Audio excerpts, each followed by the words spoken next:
का म्हणता पोट्टे हो? काल गेलो होतो, पाप केले होते म्हणून दर्शनाले. आमचे भोलेनाथ त्यांच्याकडे गेलो आपली समस्या घेऊन. हातपाय धुतले मंदिरात जाता वेळेस आणि गेलो, सांगितली समस्या. तर म्हणे तुझ्या समस्येचं समाधान काही नाही आहे बाळा म्हणे, तू काही सुधरू शकत नाही आणि त्याच्यावर तर माझ्याकडे काही इलाज नाही. मग आता तोच विषय होता का म्हणलं सायंकाळी येता येता रस्त्यात त्यांचा मुलगा भेटला, गणेशराव, गणपती बाप्पा मोरया.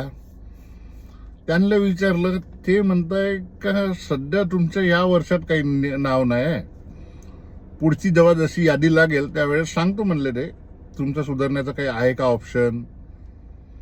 तर मग त्यांची मम्मी थोड्याच रस्त्यामध्ये मम्मी भेटली. मम्मी म्हणली का बाळा विषय असा आहे का आम्ही बहुत प्रयत्न केला तुला सुधरवायचा, पण तू सुधरू शकत नाही. तर त्याच्यावर एकच तात्काळ निर्णय आहे, तू परत पुन्हा दारू पे आणि लवकर मर म्हणे. बस, म्हणजे आमचा बी टेन्शन चालला जाईल म्हणे का तुला सुधरवायचा प्रयत्न करण्यामध्ये. म्हणून मग मम्मीचा निर्णय मला ठाम वाटला का बापू तू सुधरू शकत नाही तर मरणं योग्य राहील तुझं. हा, मग ते तू ठरव म्हणे का कसं मरायचं आहे ते.